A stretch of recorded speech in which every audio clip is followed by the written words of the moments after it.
Jalaliti kon kabu yaala tula garobi. Jalaliti kon kabu matu muresi gobese. Jalaliti kon kabu akakale wachilole.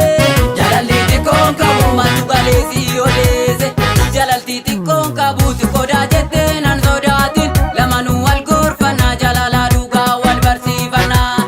Jalaliti kon kabu tukoda jette in sodatin. Lamanu wal gorfatu jalala duga wal barsifatu.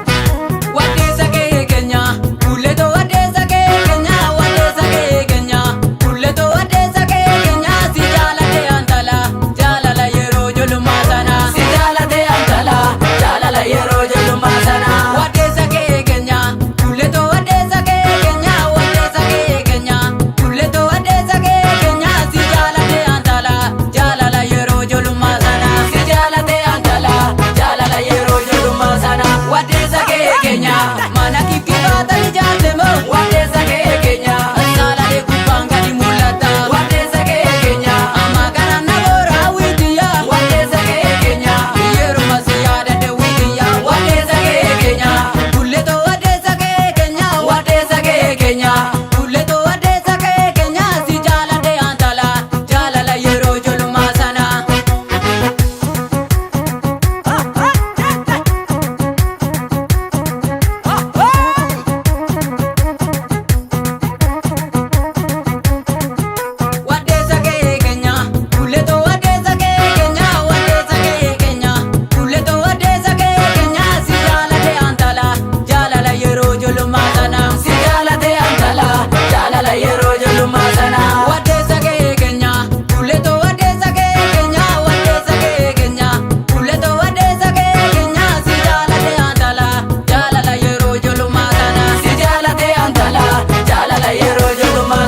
Wadesa Kenya